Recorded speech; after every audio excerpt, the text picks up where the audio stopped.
따로 좀 정해서 오늘은 좀 해보려고 합니다.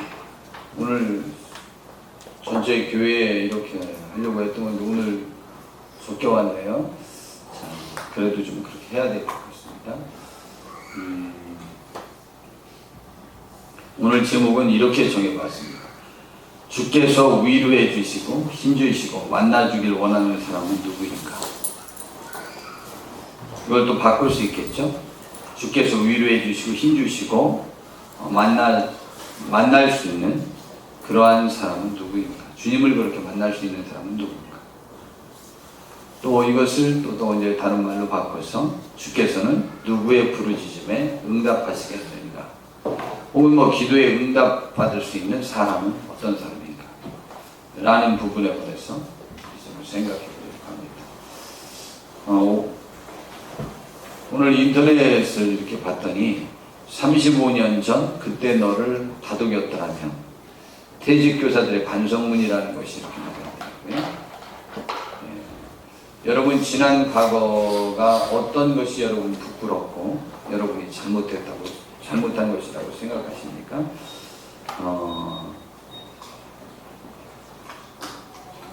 여러분이 지난 과거를 생각하면서 여러분 스스로가 여러분을 부끄럽게 하는 잘못, 혹은 여러분의 잘못으로 인하여 다른 사람들에게 피해를 입혔던 것들, 그런 것들 기억에 나는 것들이 있죠.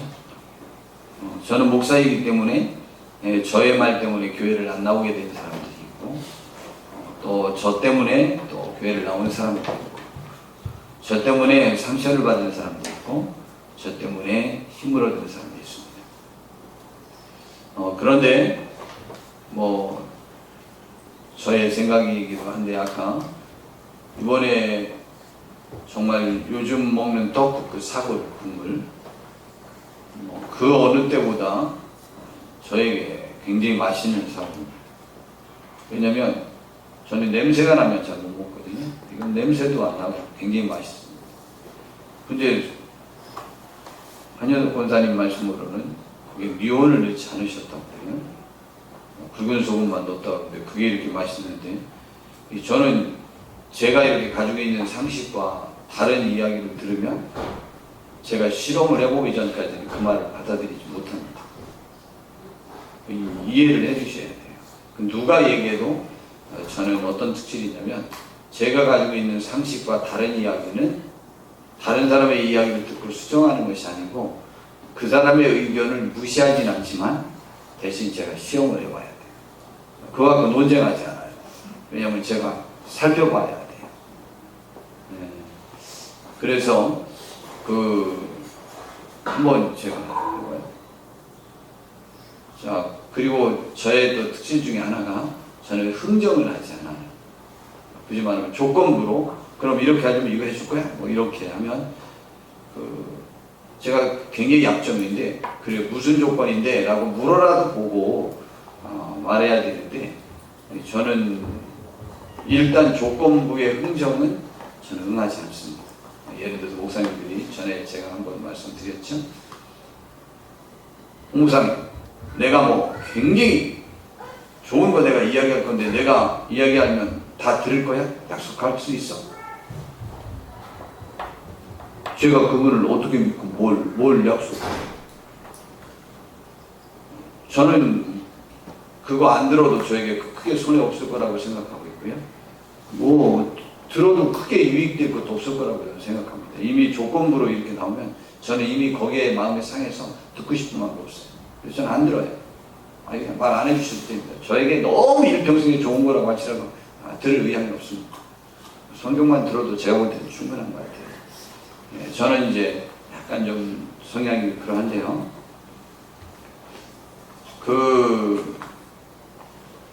제가 가지고 있는 고정관념 때문에 남들에게 피해를 준 것이 있어요.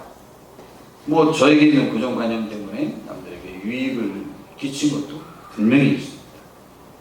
저의 그 성향 때문에 많은 사람이 자유하고 좋은 유익을 누릴 수 있었다 저는 생각합니다. 그러나 반대의 경우도 분명히 있을 것입니다.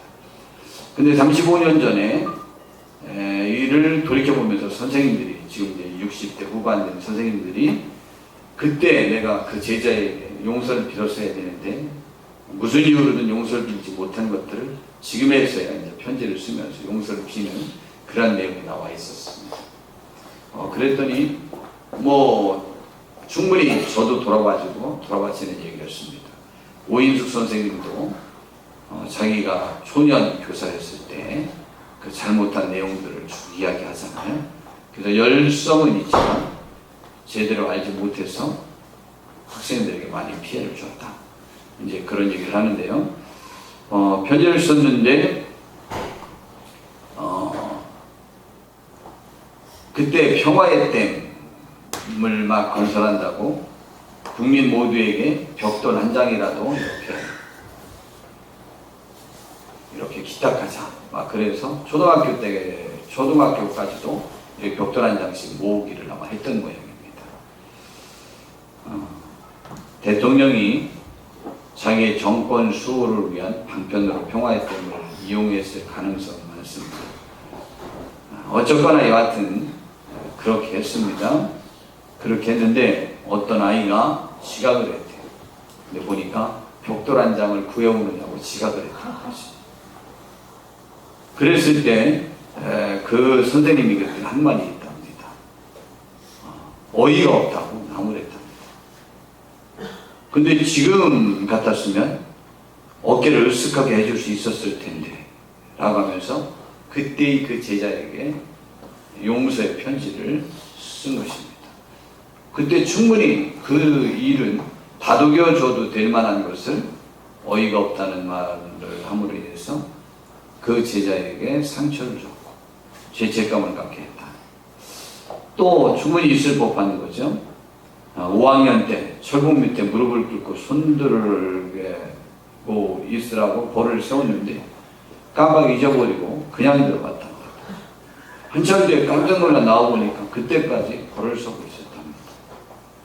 당황해서 미안하다는 말도 못했는데 지금도 그 생각만 하면 마음이 아프다고 그리고 정말 미안하고 부끄럽다고 이렇게 편지를 썼습니다. 이게 충분히 있을 수 있는 것입니다. 저도 그러한 사건이 한번 있어가지고 그 이후로부터 벌을 줬을 때는 진행을 중단하고 그에게 집중합니다. 우리 교사들에게 제가 교육시킬 때 다른 사람을 벌을 줬을 때는 몇 초 이상 이렇게 세우게 하지 말기 뭐 이렇게 제가 규정을 정했죠. 예, 그리고 한 어린이에게 벌을 줬으면 진행을 멈추고 그 벌 주는 것을 맞출 때까지 전체 진행을 멈춰라. 근데 뭐 3초나 5초 이상 더 준다고 해서 벌의 효과가 더 있지 않다. 그냥 이렇게 세웠으면 바로 그냥 앉혀라. 뭐 이렇게 제가 그때 하는 경험이 있어서 이 선생님도 저는 이제 그때 바로 가서 사과를 했죠. 근데 이제 35년이 지난 다음에 지금 용서를 드렸어요. 그 다음에 그러한 그 교사들의 아픈 마음이 이렇게 정해져 있습니다. 여러분은 교회에서 무슨 잘못을 하셨습니까? 신앙과 관련되어서 무슨 잘못을 했습니까? 라는 것을 오늘 좀 한번 살펴보려고 합니다. 하나님은 누구의 기도를 들어주시고 누구를 만나주시고 누구를 위로해 주시고 누구를 감싸안고 누구를 사랑한다고 말씀하실 것 같고 누구를 품에 안아주실 것 같고 누구를 어루만져 주실 것 같습니까? 성경에 이런 말씀이 있습니다. 시편 73편 1절에 봤더니 하나님이 참으로 이스라엘 중 마음이 정결한 자에게 선을 행하신다는 인식입니다. 또한 시편 15편 1절에서 5절에 보면 여호와여 주의 장막에 머무를 자 누구오며 주의 성산에 사는 자 누구옵니까? 바로 이제 오늘 제가 내린 명제와 같은 주제죠. 정직하게 행하며 공의를 실천하며 그의 마음에 진실을 말하며 그의 혀로 남을 허물하지 아니하고 그의 이웃에게 악을 행하지 아니하며 그의 이웃을 비방하지 아니하며 그의 눈은 망령된 자를 멸시하며 여호와를 두려워하는 자들을 존대하며 그의 마음에 서원한 것은 해로울지라도 변화하지 아니하며 이자를 받으려고 돈을 구워주지 아니하며 뇌물을 받고 무지한 자를 해하지 아니하는 자이니 이런 일을 행하는 자는 영원히 흔들리지 아니한다. 뭐 우리가 잘 아는 것입니다. 그러니까 이런 사람들을 하나님이 만나주신다는 거죠. 마태복음 7장 21절에서 23절에 있는 말씀, 우리가 너무 잘 아는 말씀이죠. 이제 오늘 주일 저녁에도 또 이 본문을 또 이 말씀을 볼 겁니다. 나더러 주여 주여 하는 자마다 다 천국에 들어갈 것이 아니요 다만 하늘에 계신 내 아버지의 뜻대로 행하는 자라야 들어가리라. 그날에 많은 사람이 나더러 이르되 주여 주여 우리가 주의 이름으로 선지자 노릇을 하며 주의 이름으로 귀신을 쫓아내며 주의 이름으로 많은 권능을 행하지 아니하였나이까 하더니 그때 내가 그들에게 밝히 말하되 내가 너희를 도무지 알지 못하니 불법을 행하는 자들아 내게서 떠나가라 하리라. 그래요. 예, 주여 주여 하는 자마다 천국에 들어가는 것도 아니고 하나님이 기도에 응답해 주시는 것도 아니라는 거죠. 뭐 저희 위해서 너무 많이 활용하는 것 같으니까. 또 이것을 또 적용할 수 있는 것은 예수님이 나면서부터 앞을 보지 못하던 사람을 고쳤습니다. 유대인들이 그 눈뜨게 한 날이 안식일 날이라 그 사람이 누군지 알아가지고 죄를 물으려고 묻는데 예수님을 그 사람이 모르는 거예요. 그 대화 중에 그가 안식일 날 일을 했으니까 죄인이라는 거예요. 근데 이 사람 논리는 뭐냐면 요한복음 9장 31절에 보니까 요거는 PPT에 없습니다. 제가 읽어드릴게요. 하나님이 죄인의 말을 듣지 아니하고 경건하여 그의 뜻대로 행하는 자의 말을 들으시는 줄을 우리가 아나이다. 그것이 이스라엘 백성 전체의 의식이에요. 죄인의 말은 듣지 않아요. 그리고 경건하여 그의 뜻대로 사는 자의 말을 들으시는 줄을 알고 있는 거죠. 우리도 그거 알고 있는 거죠. 지금 여기에 나열한 시편 73편 1절이나 시편 15편 1절 5절이나 마태복음 7장 21절에서 23절 말씀이나 요한복음 9장 31절 말씀에 우리도 같은 의견을 갖고 있지 않습니까? 그것이 우리 신앙인들을 지배하고 있습니다. 그런데 과연 그것을 그렇게 그쪽 말씀들만 가지고 적용할 때 그것이 정말 포괄적인 하나님의 뜻을 제대로 우리가 적용할 수 있는 말씀들을 우리가 지금 인식하고 있는 것인가 라고 하는 거예요.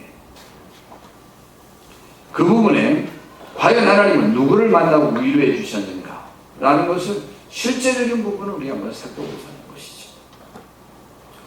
여러분, 누가 슬프다고 울을 때 누가 우느냐에 따라서 다른 사람들의 마음이 안타깝고 위로해 주고 싶은 대상이 있고 누가 우느냐에 따라서 그가 우는 꼴 보는 자체를 싫은 사람도 있습니다. 어떤 사람이 울면 온 국민이 함께 가슴을 저린다고요? 그 누구죠? 구혜선.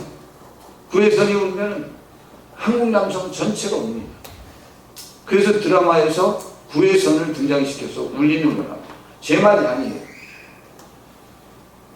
근데 만약 백곰녀가 울면요. 아, 진짜 그냥 총각표이지. 백곰녀가 누군지 모르나요? 5,000평. 그 연예인 있잖아요. 몸무게 제일 많이 나가는 거. 그리고 또 강부자. 땅부자가 유명한데 옛날엔 강부자가 또 부자였습니다. 강부자가 막 울어봐요. 아, 저 못생기게 왜 나와서 자꾸 울어. 아, 짜증나게. 아, 틀어 다른 데 봐. 이러잖아요. 내가 좋아하는 사람이 울면 안타까워서 이렇게 감싸주고 싶고요. 마땅히 벌받아 마땅하다 라고 하는 사람이 울면 싸다 싶은 생각이 들고 아유 뭘 지가 울 자격이나 있어? 뭐 이렇게 생각하기도 한다는 것이죠. 자, 그런데 과연 하나님은 어떻게 하셨는가에 관해서 오늘 좀 살펴보려고 하는 거예요. 과연 하나님은 누구를 만나주기를 원하시고 누구를 위로하기를 원하고 누구를 감싸주기를 원하고 누구를 품에 안기를 원하고 누구 때문에 대신 채찍에 맞으셨고 누구 때문에 못에 박히셨고 누구 때문에 십자가에 지셨고 굳이 말하면 누구 때문에 세상의 공격을 본인이 대신 막아주셨는가 라고 하는 것이죠. 참 신기합니다. 성경의 전제는 분명히 하나님은 선인에게 함께 하시고 악인을 멀리 하시는 하나님으로 포괄적인 가르침으로 일단 정의는 그렇게 나와 있는 듯합니다. 그러나 전체 성경의 결론은 조금 다른 듯한 것 같아요. 하나님이 만나주시는 사람들을 생각하는데 첫 번째 제가 보니까 죄인을 그렇게 많이 만나줬어요. 성경에서 제가 제일 싫어하는 사람 중에 한 사람이 하갈을 2번이나 그렇게 만나주셔갖고 그를 위로해주고 격려해주고 그러고 있죠. 창세기 16장 4절에 봤더니 이 사람이요 시가지로 지금 아브라함에게 들어갔어요. 자기 여주인 사라가 임신하지 못하는 것에 거기는 세신자가 앉는 자리예요. 자, 그래서 하갈을 들여보냈더니 여종을 임신했어요. 임신한 걸 알고 여주인을 멸시한 거예요. 부인은 참 시바지 못가지 아들 달라는 집이 어느 집이야? 아니 그쪽이네. 해리가 시바지로 가면 해리가 아들만 둘렀으니까 그러면 시바지로 들어가서 임신했으면 그 여주인한테 어떻게 할 거야?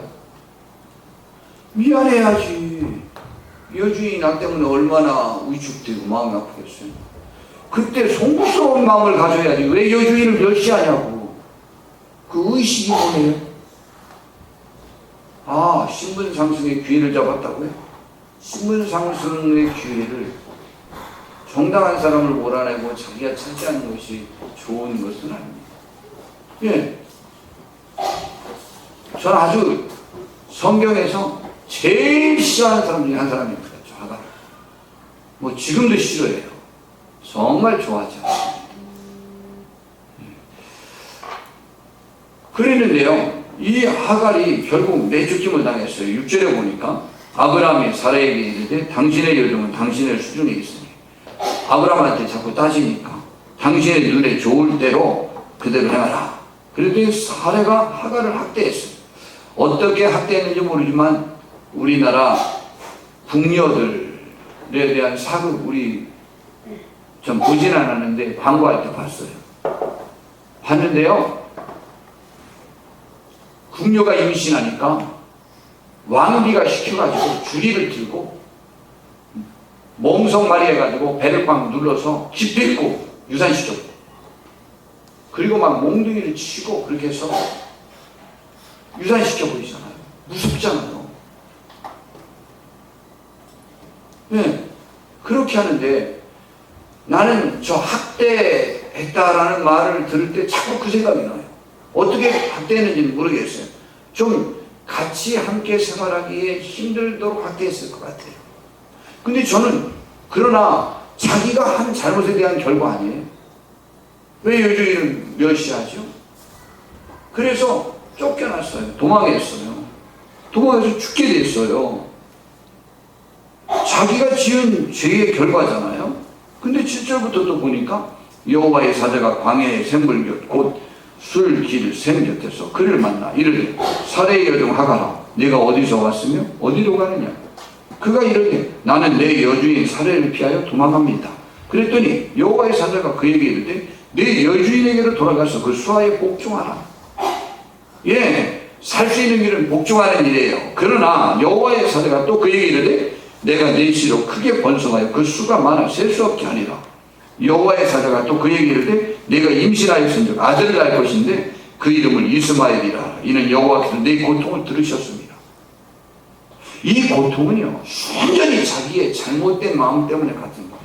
그런데 그 고통을 하나님이 들으셨대요. 그리고 참 신기하죠. 하나님의 사자가요. 하갈의 이름을 하나님의 사자가 하갈이라고 이름을 모르겠습니다. 그러나 그를 찾아왔어요.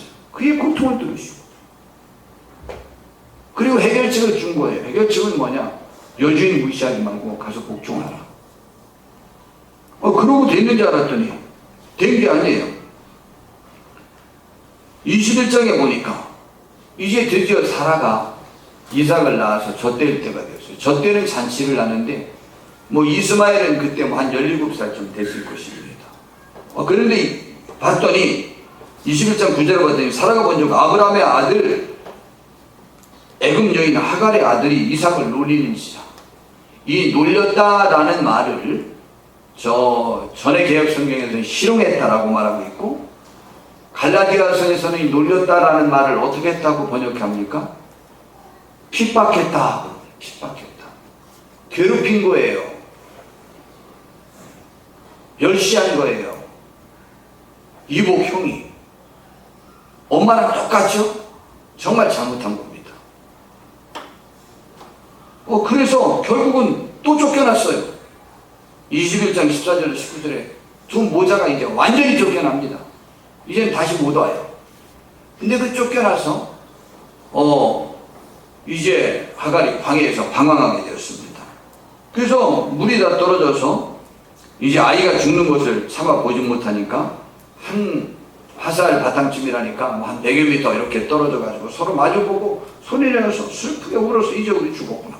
근데 하나님이 그 어린아이의 소리를 들으셨으므로 하나님의 사자가 하늘에서부터 하갈을 불러 이르되 하갈아 무슨 일이냐 두려워하지 말라. 하나님이 저기 있는 아이의 소리를 들으셨다.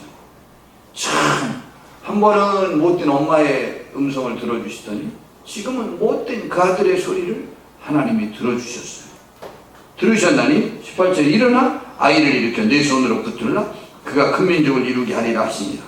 19절에 하나님이 하갈의 눈을 밝히셨으므로 샘물을 보고 가서 가죽 부대에 물을 채워다가 그 아이에게 마시게 하였다. 신기하죠? 제가 성경에서 제일 싫어하는 사람, 그 모자의 부르짖음을, 그 고통을 하나님이 들으시고 그 고통을 해결해 주었어요. 신기하지 않아요? 하나님은 악인의 기도에 응답하지 않는다면서요. 죄인의 기도에 응답하지 않는다. 손이 깨끗해야 된다면서요. 주여 주여 하는 자마다 하나님 나라에 가는 것도 아니고 하나님의 뜻대로 행하는 자라야 된다고 그랬잖아요. 불법을 행하는 자들은 다 나라에서 떠나가라라는 그런 말씀에 우리가 익숙해 있어요. 근데 놀랍게 하나님께서는 하갈을 만나주셨고 그 다음에 그의 아들 이스마엘을 만나주셨어요. 야곱 보죠. 야곱이 자기 형을 속이고 자기 아버지를 속인 잘못 때문에 외삼촌 댁으로 도망가야 되는 신세가 되었습니다. 20년 만에 자기가 성공해서 돌아왔어요.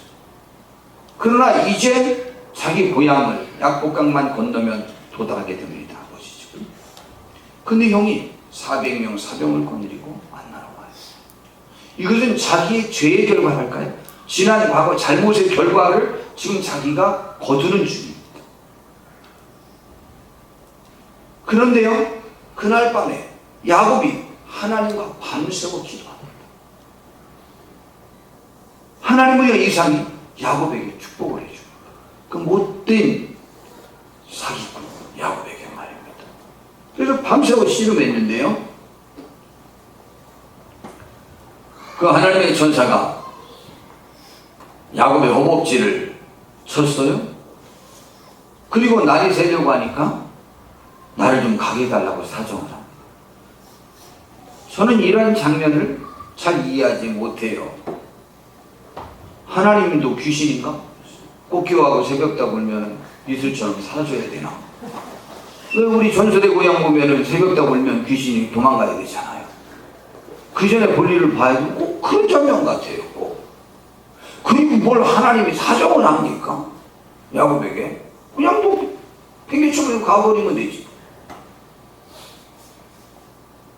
이제 뭐 다음 주 수요일날 다시 살펴볼 거지만 참 귀한 말씀 아닙니까? 하나님을 살려달라고 부르짖는 사람의 그 기도를 내팽개칠 수 없어요. 그냥 두고 갈 수 없어요. 우리가 기도를 포기하지 않는 한 주님은 우리를 떠날 수 없어요.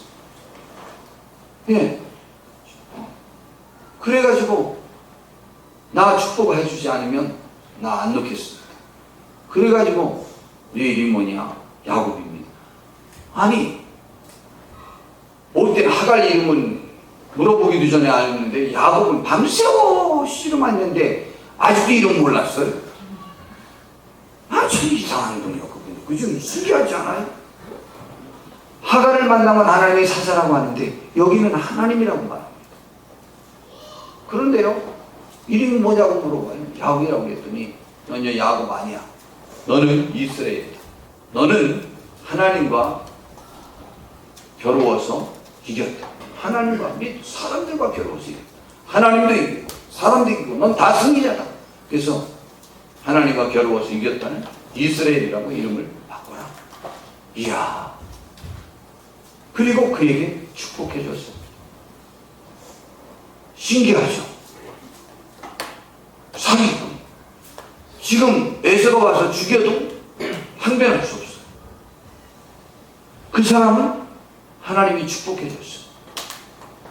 신기하죠? 그 다음에 죄 많은 여인 이야기가 있습니다. 누가복음에 보니까 예수님이 바리새인 집에 가서 말씀을 전하고 있었는데, 거기에 그 동네에서 모든 사람이 다 아는 죄 많은 여인이, 죄 많은 여인이면 이 여인은 무엇했을까요?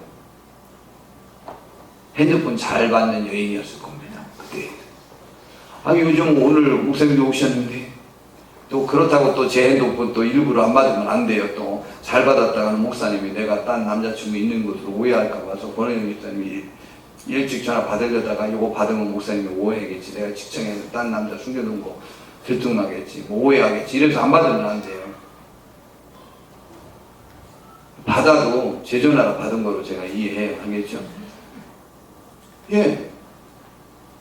바람 피는 사람들은요, 전화 잘 받아. 왜냐면은요, 남편이 그거 볼까봐 전화를 주머니에도 안 넣어요. 아예 갖고 다녀요. 화장실 갈 때도 갖고 다니고요. 목욕할 때도 갖고 들어가야 돼요. 왜냐면 그때 만약 아들이 받다가 들통나면 어떡해. 엄마에게 애인이 생겼어요. 영화 2편 나오라고. 그러니까 갖고 다니면서 전화 걸으면 여보세요 금방 받아요. 근데 애인이 없는 사람들, 청년들도 마찬가지예요. 애인이 없는 사람은 전화를 잘 안 받아. 그게 특징이에요.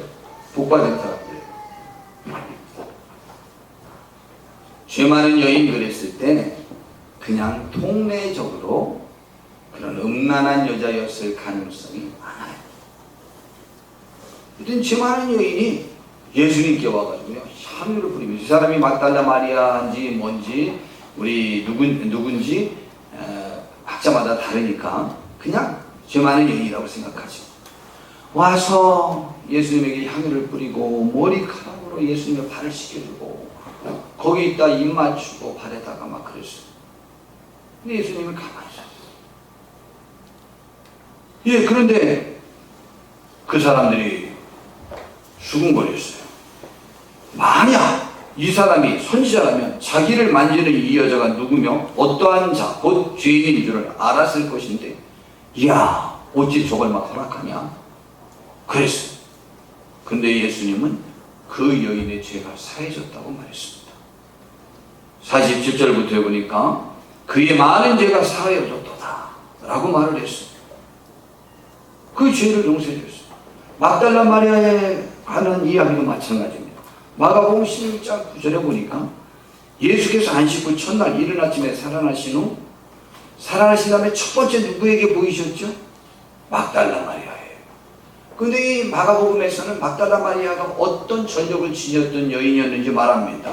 7 귀신을 쫓아내 주신 막달라 마리아에게 먼저 보이시니, 그 시절 7 귀신이 들어갈 수 있는 것은 간음을 많이 하지 않고는 7 귀신이 들어가기 어렵습니다.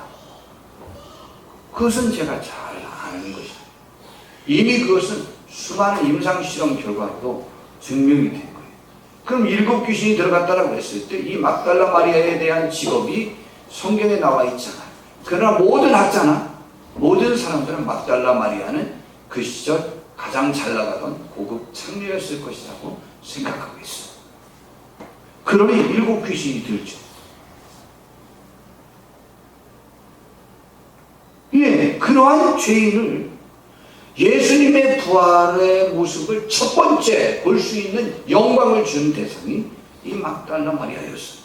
이 막달라 마리아는 또 어떤 일을 했었느냐? 누가복음 8장에 봤더니 예수님이 돌아다니면서 하나님 말씀을 전할 때 제자들과 함께 많은 사람이 쫓아다니고 섬겼는데요. 또한 악귀를 쫓아내심과 병고침을 받은 어떤 여자들, 곧 7 귀신이 나간 자 막달라 마리아이니라 하는 마리아와 헤롯의 총직이 구사의 아내 요한나와 수산나와 다른 여러 여자가 함께하여 자기들의 소유로 그들을 섬기더라.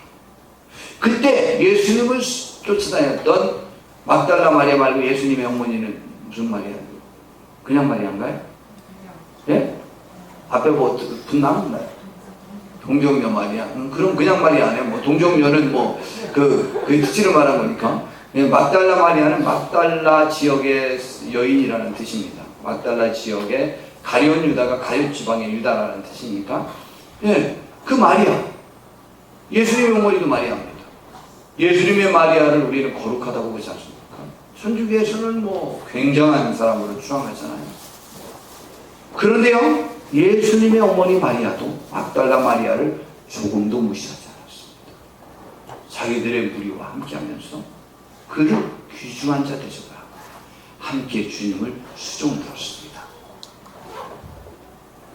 그리고 가장 예수님의 측근에 그를 배치하고 예수님과 함께하는 일이고 그가 함께했습니다. 죄인의 기도는 듣지 않으신다고요? 우리가 가지고 있는 고정관념이에요. 악을 행하지 않고 마음에 간사함이 없고 거짓이 없는 사람, 그런 사람들의 기도를 들어주신다고요? 이게 맞습니다. 그건 분명합니다. 그러나 그것이 우리가 교회에서 잣대로 우리들에게 적용되어지고 있는 주의죠. 이 결론을 저는 우선 악인도 만나주신 하나님에 대한 결론을 이렇게 내릴 수 있습니다. 이사야 1장 18절에 보니까 여호와께서 말씀하시되 오라 우리가 서로 변론하자. 너희의 죄가 주홍 같을지라도 눈과 같이 이어질 것이고 진홍같이 붉을지라도 양털같이 이게 되리라. 성경 전체에 대한 대변입니다. 너희가 아무리 죄인이라고 할지라도 내가 깨끗게 해주겠다. 그럼 나에게 나와서 뭐가 죄인지 변론하자. 따져보자. 따져보고 책망하겠다는 것이 아니고 깨끗하게 해주겠다. 나에게 나오라. 그런 말씀입니다. 로마서 이게 로마서가 아닌데 내가 로자로 썼는 것으로 읽었나 봐요. 구문도 못 깨우쳤니? 내가 쓴 것으로는 안 읽어. 못 읽어요 나도. 그러니 이거를 이렇게 PPT를 만들려면 얼마나 어려웠겠어요. 자, 저도 뭔지 모르겠습니다. 호세아구나. 호세아 6장 1절에 보니까 나에게로 나오라. 너의 죄가 많을지라도 내가 사하여 주겠다는 것이 호세아 6장 1절. 그것을 로로 했습니다. 로. 롬이 아니고 왜 롬가 하고 봤더니 이제 이사야 선지자도 호세아 선지자도 신명기 30장 1절에서 4절에 앞에 28장부터 축복과 저주에 관해서 말씀해 주고 있잖아요. 하나님의 말씀대로 살면 축복받고 하나님의 말씀을 떠나면 벌을 받는다고 했죠. 벌을 받는데 벌을 받을 때 이방인들에게 붙잡혀가서 고생을 하게 될 것이다 라는 내용이 많이 나오죠. 근데 30장 1절에서 4절에 보니까 내가 내게 진술한 모든 복과 저주가 내게 임함으로 내가 내 하나님 여호와께로부터 쫓겨난 모든 나라 가운데서 이 일이 마음에서 기억이 나거든.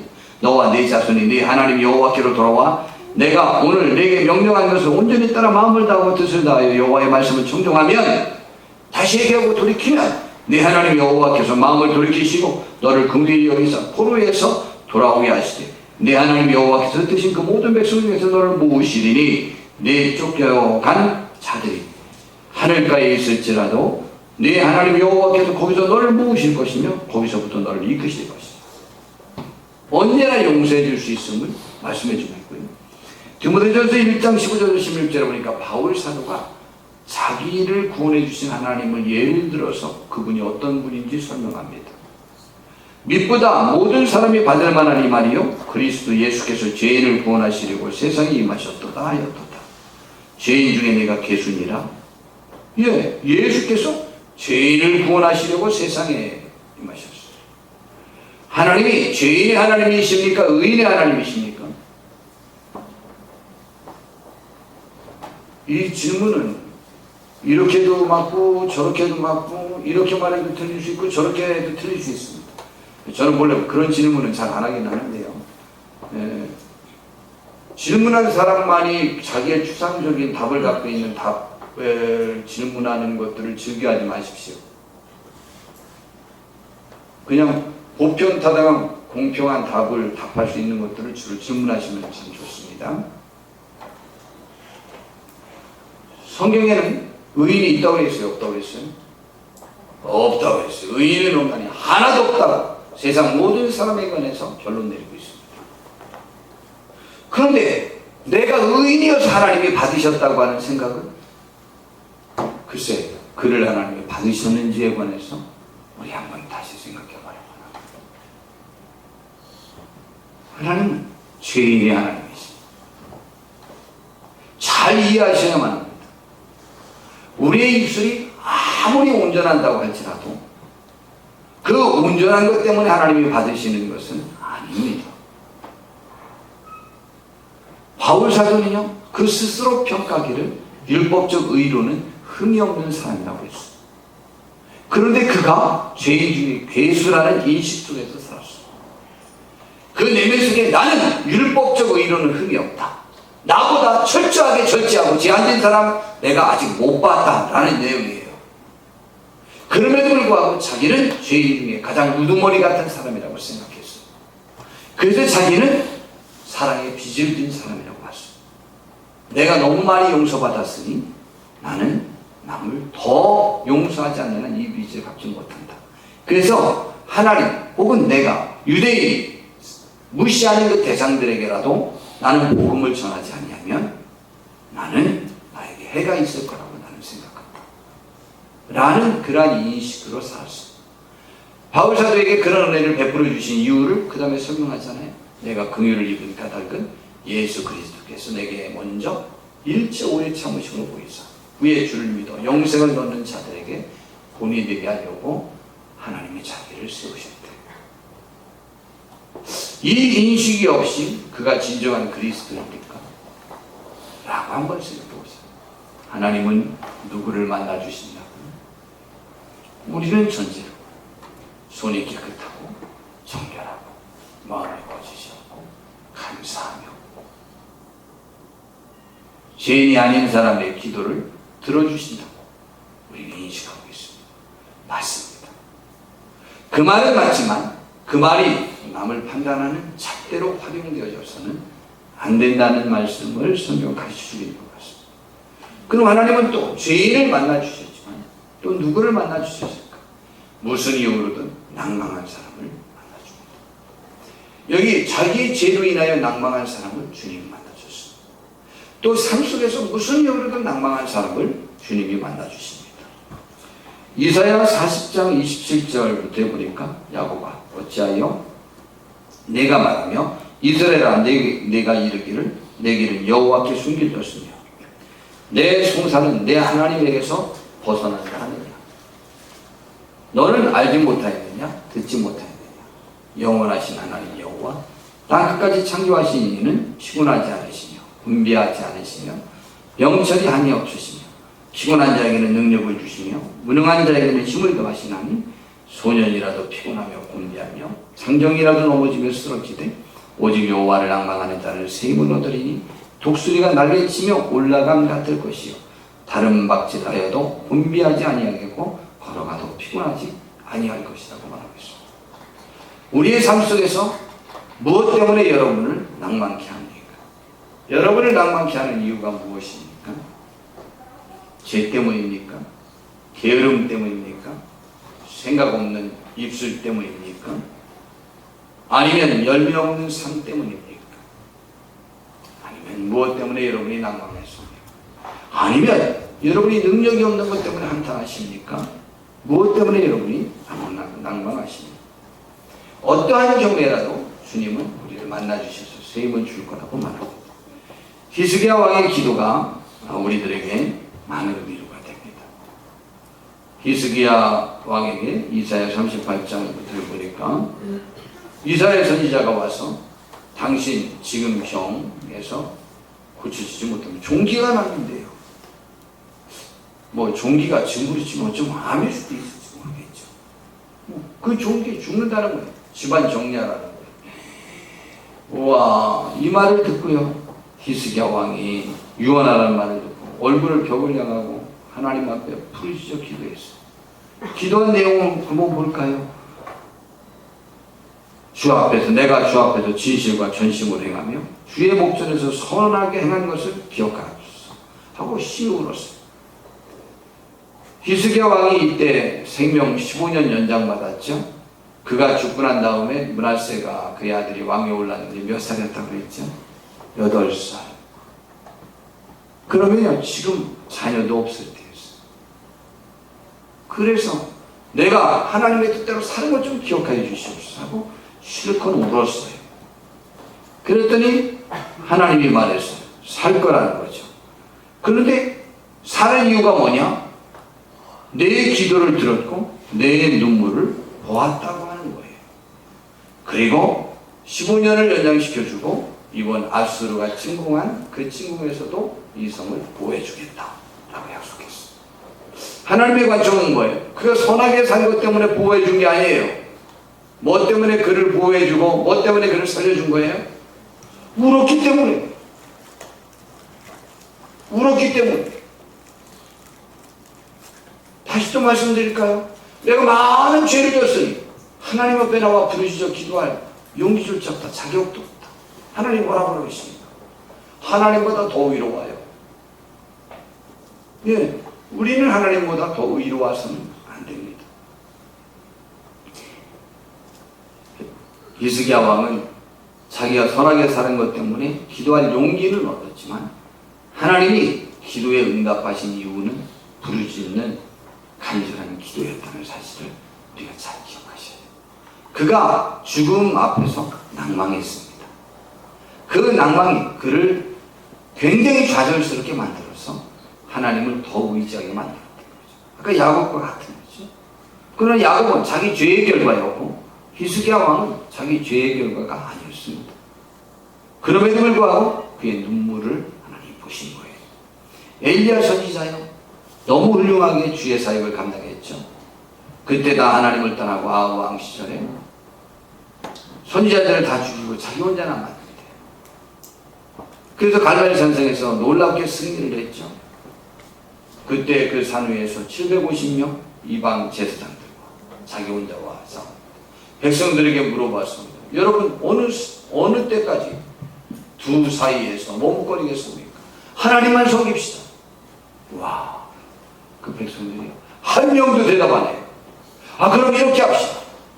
여기 제단에 불을 붙이지 않고 자기들의 신에 불을 내려서 제단을 사르는 그 신을 진짜 신으로 섬기도록 합시다. 그랬더니 이스라엘 백성들이 그거 참 좋다, 그 방법대로 하자 그랬어요. 참 야속하죠. 우리는 조건부의 어떤 제한 없이 하나님의 말씀에 근거해서 하나님을 평생 우리의 구주로 섬기기로 다짐하는 귀한 분들 되기를 진심으로 바랍니다. 여러분이 조건부로 하나님 앞에 기도하지 마세요. 그냥 하나님을 섬기세요. 더 섬겨야 되고 더 드려야 되고 더 의식해야 되는데 하지 못한 것을 아파하는 여러분, 저와 모두가 되기를 진심으로 바랍니다. 그것이 축복이에요. 그래서 여하튼 마음 아프지만 그 방법대로 했습니다. 그래서 결국 엘리야가 승리해서 750명 이방 제사장을 다 죽이고 3년 6개월 동안 비 안 오던 것도 비 오게 하라. 이제 왕과 백성들이 하나님께 돌아올 줄 알았죠. 왕이 가서 자기 아내 이세벨 왕비에게 보고했더니 그 왕비가 그놈을 내일까지 안 죽이면 나에게 벌이 낼 거예요. 이 소식을 듣고 한 명도 하나님께 돌아온 사람이 없어. 그러자 엘리야 선지자가 낭망했어요. 그리고 자기의 시종도 보내버리고, 비서죠, 비서도 보내버리고 자기 혼자 그냥 방해로 하룻길을 들어갔어. 한 로뎀나무 아래 앉아서 자기가 죽기를 원하여, 내가 지금까지 사는 것만으로도 넉넉하니까 내 생명을 죽여달라고. 이유는 내가 내 조상들보다 낫지 못하다 라고 했어. 왜냐하면 자기 조상들 이렇게 하나님을 섬길 사람을 다 죽이니까 다 도망갔는데 자기만 영웅적으로 남아서 그래도 하나님 여호와의 신앙을 지키려고 했었는데 그 결과가 있을 줄 알았는데 일어나지 못합니다. 나나 그들이나 뭐 다 똑같습니다. 그런데요, 죽여달라는데 하나님이 안 죽이시고요. 그냥 나 죽을 테니까 밥도 안 먹고 죽을 거예요. 그냥 죽게 둬요. 그리고 요단나무에 밑에서 잠자는데 천사가 그에게 와서 어루만졌어. 저는 어루만졌을 때 어디 만졌을까 생각할 때 저는 머리 만져주는 거 참 좋아하니까 머리 만져서 머리도 만져주고 그 다음에 볼도 만져줬을 것 같아요. 저는 제 볼을 만져주면 얼마나 사랑을 느끼냐면 제 아내가 밤에 갑자기 제 볼을 만져줘서 제가 행복해서 웃었잖아요. 갑자기 자다가 제 아내가 웃는 거예요. 저는 행복해서 웃고 왜 우냐고 그랬더니 코를 걸어갖고 꼴보기 싫어가지고 그냥 이러는데 그걸 또 밤에 자다가 제 얼굴을 어루만졌는 줄 알고 좋아서 우는 그 꼴을 보니까 아주 기가 막혀서 저 그때 무지하게 행복했어요. 어쩌거나 꼴보기 싫어서 했던 얼굴을 댄 그 살길이 너무 좋아서 제가 행복해서 웃었어. 제 꼴 보고 제 아내는 기가 막혀서 웃었대. 얼굴 어루만져줬어. 그리고는 떡도 준비하고 와서 먹어라. 숯불에. 이야, 숯불구이는 맛있잖아요. 그죠? 숯불에 왜 구워 먹나 그랬더니요. 숯불이 이렇게 구우면 타지 않고 속에까지 더 잘 익는답니다. 와, 숯불에 구운 떡을 먹고, 야, 그리고 물도 주고, 그리고 얼어만져주고, 우유를 해주고, 하나님이 깊이 만납니다. 하나님이 엘리야를 깊이 만나주고 엘리야를 죽지 않고 산채로 천국으로 불러 올라가고 예수님이 오셔서 십자가에 못 박혀 죽일 것에 대해서 모세와 엘리야와 예수님과 셋이 미래를 대화하는 그러한 사람이 엘리야가 되었어. 이러한 사람. 이 낭망했죠. 낭망했는데 하나님이 그를 위로해 주셨습니다. 예. 주의 사역 감당하다가 내가 감당한 것을 내가 과소평가에 쓰러질 때 하나님은 그때도 만나서 위로해 주십니다. 엠마오의 길에서 제자들이 주님을 만나죠. 예수님이 부활했다는 소식을 듣고 예수님은 너희들이 내가 살아나거들라 너희는 나보다 먼저 어디로 가서 기다리라고 했죠? 저도 잊어버렸네. 네? 갈릴리가 아닌가요? 갈릴리 맞죠? 갈릴리에서 기다려라고 했어요. 근데 지금 이 제자들이요. 예수님이 부활했다는 사실도 못 믿고 지금 어디로 가고 있는 중이에요? 엠마오로 가고 있어요. 못 믿으니까 엠마오로 가는 거예요. 실망했어요.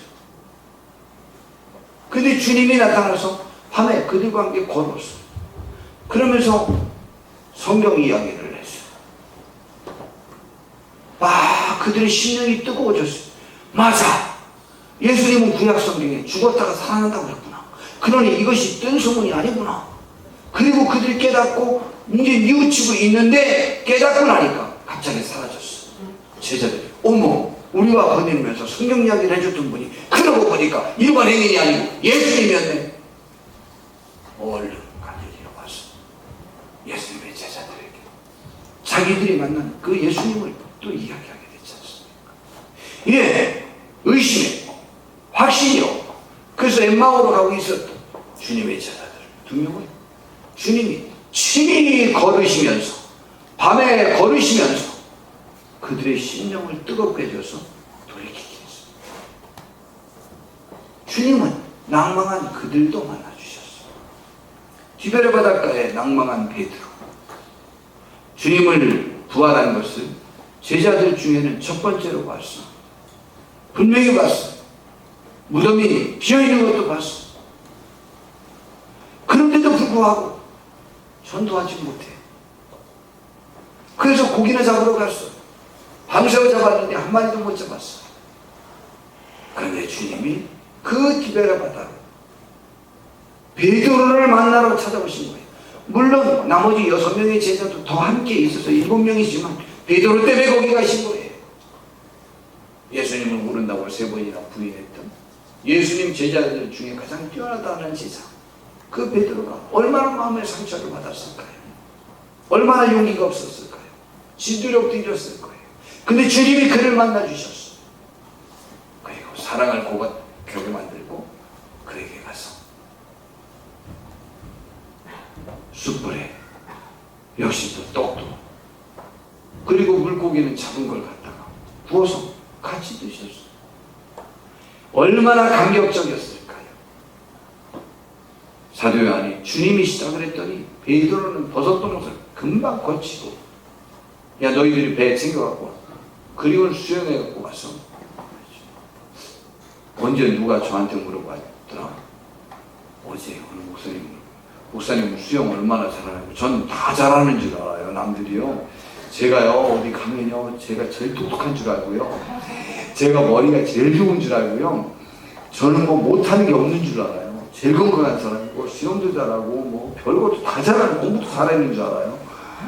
제가 양갈집에서 노는 거 안 믿어요. 일부러 괜히 웃기려고 거짓말하는 줄 알아요. 참, 저 군대에 있을 때도 똑똑한 사람으로 남들이 꼭 뽑아가요. 근데 저는 그거 못 이어서 고생 많이 해요. 수영도 잘할 줄 알아요. 저는 수영 잘 못해. 할 줄은 알아요. 개구리예요. 물장구 치면 놀던 거. 저는 물장구 치고 놀던 글쎄 그리워요. 그런 수영밖에 못해요. 베드로는요 헤엄쳐서 나왔어. 베드로를 용기를 해주셨어요. 그에게 사명을 주셨어요.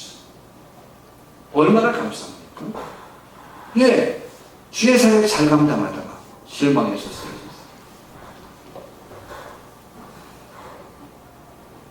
이번 주 제주도를 갔다 왔는데 거기 뭐 이스틀 목장이라는 곳이 있어요. 그 전주교인이 그 목장을 만들었더니 거기에 예수님이 그 과정이 나와 있어요. 거기 베드로의 모습이 있더라고요. 거기에서는 그냥 서 있는 거 친구로 나와 그려놓지 않고 조각을, 그 말고를 그냥 땅에 엎어놓고 위에 올라가서 칼로 내치는 거로. 예수님이 그 베드로 칼로 내리치는 그 베드로를 보고 기분이 어떠셨을까요? 안타까웠을 것 같다, 혹은 기분이 좋았을 것 같다. 세 번째는 뭘까? 얘라 모르겠다. 이 세 번째는 그거. 안타까웠을 것 같다. 손 들고 있어요. 기분이 좋았을 것 같다. 에라 모르겠다. 왜 교회 와서 시험 들게 만드냐. 저는요, 제가 목사라면요, 베드로가 그런 행동을 하는 우리 교회에 있을 때 저는 하나님께 감성 제일 많이 그려질 것 중에, 조금씩 분위기 파악도 못하고 자기 스승 예수님에게 위험이 닥친 줄 알고 지 생명 생각지도 못하고 칼을 빼가지고 그 수십 명 군인들한테 대들어서 지가 휘둘른다고 예수님을 구해. 휘두르고 나선 그 베드로를 봤을 때 그에게 교회를 세우는 고난을 맡기고 싶지 않았겠어요? 저는 매번 그 의식이 있어요. 저는 첫 번 성경을 읽을 때부터 그 의식이에요. 참 베드로 때문에 예수님은 좋으셨겠다. 얼마나 행복했을까? 초실관이에요. 예수님을 향한 마음. 얼마나 행복했어요. 그러니 교회를 맡기죠. 음부의 권세를 너에게 맡기겠다. 감사하지 않아요?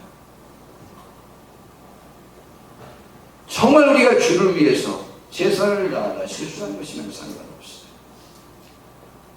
그러나 우리가 우리의 잘못 때문에 넘어져도 다 주님 만나주시는 것을 제가 오늘 말씀드렸습니다. 사역 중에 바울 사도를 만나 주시는 주님 곳에 사도행 18장에 보니까 고린도 지역에서 전도할 때였어요. 밤에 주께서 환상 가운데 바울에게 말씀하시되 두려워하지 말며 침묵하지 말고 말하라. 내가 너와 함께 있음에 어떤 사람도 너를 대적하여 해롭게 할 자가 없을 것이니 이는 이 성중에 내 백성이 많음이라 하시더라. 그래서요 1년 6개월이나 머물면서 그곳에서 사역을 감당했어요. 사역 중에 두려웠더라겠죠. 그 무지막한 사람들이 변할까? 간음하고 시기하고 질투하고 믿음의 어린아이 같은 그러한 사람들만 꽉 차있는 고린도 교회 교인들, 그들을 볼 때 얼마나 실망했을까요? 교회의 모든 문제에 집합장소인 것처럼 고린도 교회가 그렇잖아요. 얼마나 힘들었을까요? 그런데 주님께서 격려하셨어요. 그래서 오랫동안 머물렀어요. 또 사도행전 23장 11절에 보니까 예루살렘에 갔다가 붙잡혔어요. 그리고 유대인들에게 자기가 왜 붙잡히게 되었는지, 왜 예수님을 믿게 되는지 증언을 했어요. 그 증언이 끝나고 난 다음에 주께서 말씀하신 거예요. 그날 밤에 주께서 바울 곁에 서서 이르시되 담대하라. 지금 아무 결과 없었어요. 이 말에도 한 명도 믿지 않았어요. 한 명도 동의하지 않았어요. 이해해 주지 않았어요. 그랬는데도 불구하고 내가 예루살렘에서 나의 일을 증언한 것 같이 로마에서도 증언하여야 하리라. 아직 로마로 압송되는 것이 결정도 안 됐는데도 불구하고 로마에 가서도 이와 같이 할 거라는 거예요. 참 신기하죠? 이때 바울사도의 증언으로 한 명도 예수님 믿지 않았어요. 그런데도 불구하고 주님께서 너무 좋아하시고 기뻐하시고 격려하셨어요. 신기하죠? 어느 때는 열매 있는 사역이 있고 어느 때는 열매가 없는 듯한 사역도 있는 것 같아요. 뭐 이걸 가지고 우리 김동호 목사님이랑 전병호 목사님이 길을 닦는 사람, 또 그 길을 사용하는 사람, 열매를 거두는 사람마다 받아라는 것이죠. 어느 사역이 교회에서 필요한 것이냐? 그래서 많은 이야기가 있지 않습니까? 다 필요하겠죠. 그러나 수고하지 않고 거두는 사람은 행복하다고 했죠. 또한 27장 22절에서 26절에도 로마로 압송되어 갈 때 그 배가 유라굴로라는 풍랑을 만났잖아요. 그 선원들이 바울사도의 말을 듣지 않고 출발했다가 이제 다 죽게 되었습니다. 그런데 바울사도가 그들을 3일 밤낮 아무것도 먹지도 자지도 못하는 그들을 이제 위로합니다. 내가 너희를 권하노니 이제는 안심하라. 너희 중 아무도 생명에는 아무런 손상이 없겠고 오직 내뿐이리라. 이유를 설명했어요. 왜냐? 내가 속한 바 본 내가 섬기는 하나님의 사자가 어젯밤에 내 곁에 서서 말하되 바울아 두려워하지 말라. 내가 가이사 앞에 서야겠고 가이사는 그때 로마 황제입니다. 또 하나님께서 너와 함께 항해하는 자를 다 내게 주셨다 하였으니 그러므로 여러분이 안심하라. 나는 내게 말씀하신 그대로 되리라고 하나님을 믿습니다. 그런즉 우리가 반드시 한 섬에 걸릴 것이니 염려하지 마십시오. 이 예언대로 됐잖아요. 그 뱃사람들 수백 명이 바울사도의 말로 인하여 힘을 얻었어요.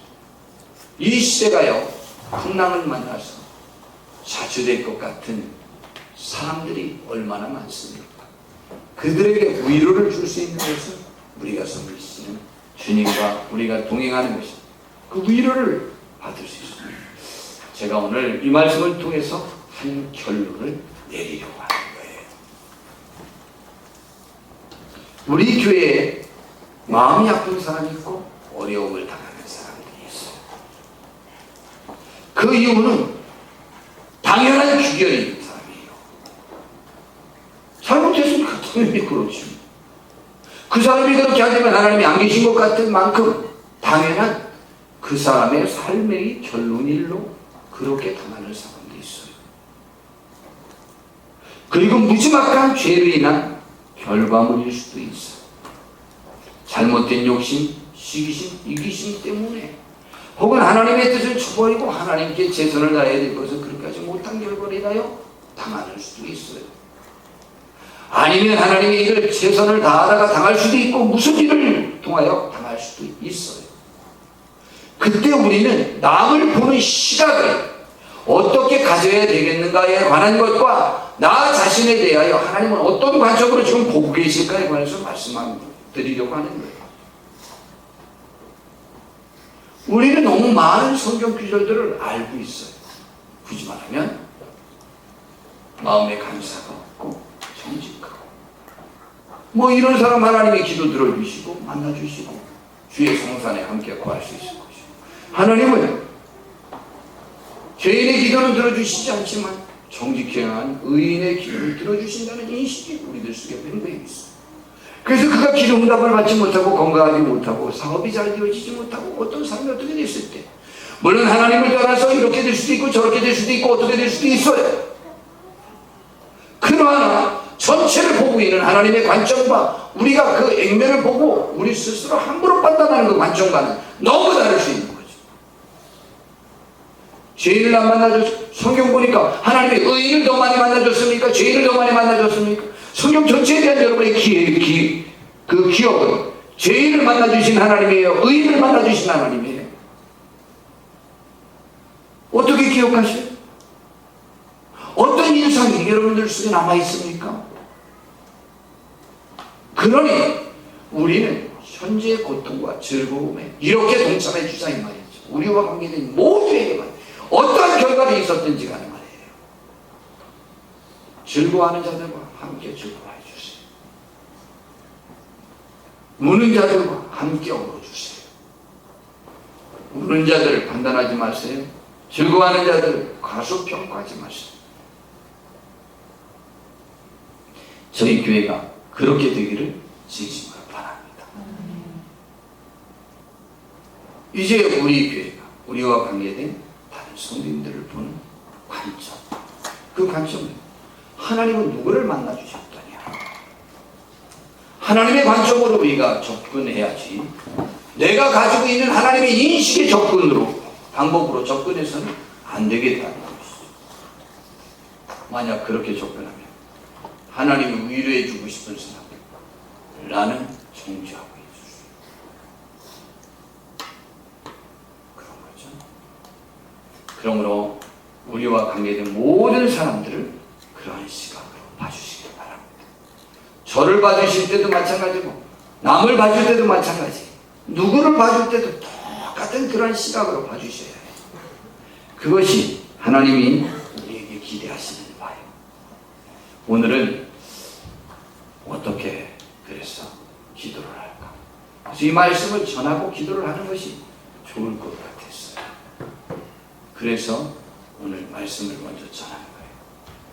오늘 이 시간 우리 함께 기도해 보려고 합니다. 어떻게 해야 오늘 이 말씀대로 기도를 할 수 있을까? 제가 아주 고민을 해보려고 해요. 어떻게 해야 되나? 어떻게 해야 되나? 어떻게 기도해 볼까? 자, 우리 아까 그 찬양을 좀 우리 한번 해보도록 하겠습니다. 주여 지난 나의 모든 행실을 띠죠. 나의 모든 행실을 주여 기억하옵시고. 주님이 기억하시면 우리는 주님 앞에 설 수 없습니다. 주님은 우리의 죄를 도말하여 주신다고 했습니다. 우리의 연약함을 이해하시는 주님께서 오늘 이 시간 우리를 품에 안고 우리가 남을 품에 안기를 기대하고 있습니다. 우리에게 이러한 주의 사랑과 은혜가 넘치길 바라고, 주의 용서가 우리에게 넘치고 우리에게 넘치는 이 용서가 다른 이에게 전달되어지고 우리가 하나 되어져서 주께 영광 돌려야 되겠습니다. 성경에 보니까 형제가 연합하여 동거하니 어찌 그리 선하고 하느니라. 헐몬산에 이르는 이슬과 그리고 아론의 수임에 넘쳐나는 기름 같다라고 말했습니다. 다 축복을 상징합니다. 그곳에서 영생을 명령한다고 그랬어요. 우리가 하나 될 때에 우리 교회를 통해서 구원의 역사가 일어납니다. 우리와 만나는 모든 사람들에게 하나 되어서 하나님의 영광을 나타내고 구원의 역사를 이루는 데 쓰임받는 우리가 되었으면 좋겠습니다. 성령 대망을 위해서 기도하셔야 됩니다. 그리고 구체적으로 명단을 보고 권고하셔야 됩니다. 기도하면서 우리가 변화되기를 힘써야 됩니다. 어떻게 기도해야 되는지 영 떠오르지 않네요. 자, 우선 이 찬양하면서 생각해 봅시다. 나의 모든 행실을 주여 기억하시고 나를 길로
모든 형편을 다 기억하시고 늘 나와 동행하옵소서.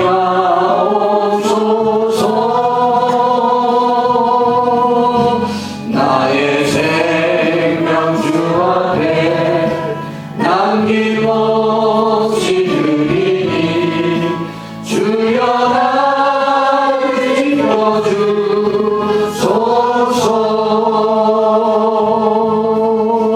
이 땅 위의 모든 것 마지막 날 때에 주여 나를 받아주소서.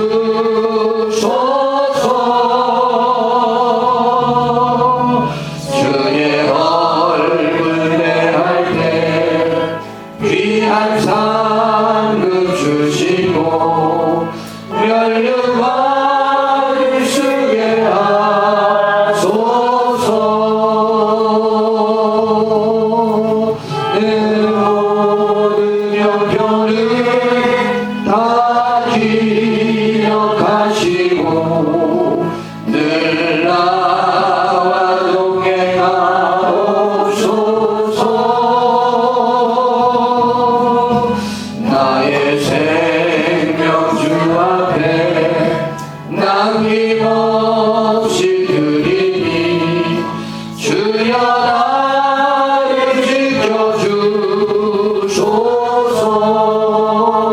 우리 다 이렇게 나와서 이렇게 복수 여기로 통로로 섭시다. 손을 잡고 우리 함께 기도합니다. 우리 함께 기도합니다. 이쪽으로 통로로 나와서 자꾸 서서 손을 잡고 기도하는 거예요. 그동안에 저는 한 분씩 한 분씩 가서 기도해 드리겠습니다.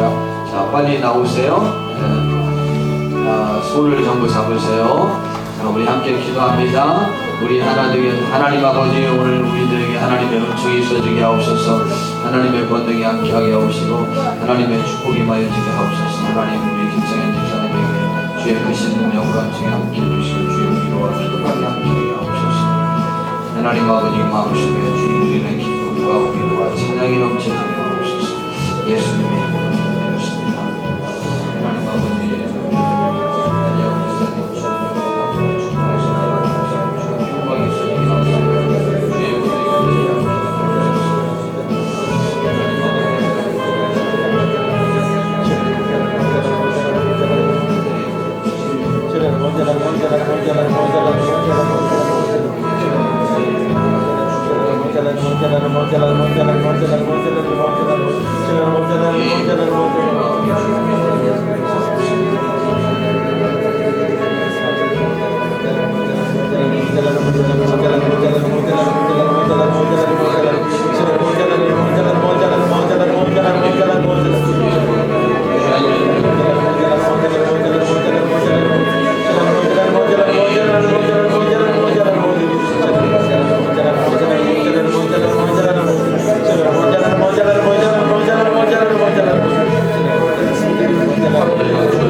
귀한 상을 주신 밤에 멸류관을 쓰게 하소서.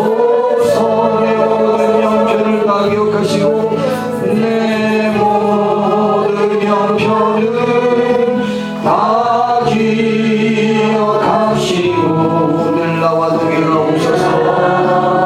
동행하 오소서. 나의 생명 주 앞에 남김없이 드리니 나의 생명 주 앞에 남김없이 드리니 주여 나를 지켜주소서. 주여 나를 지켜주소서.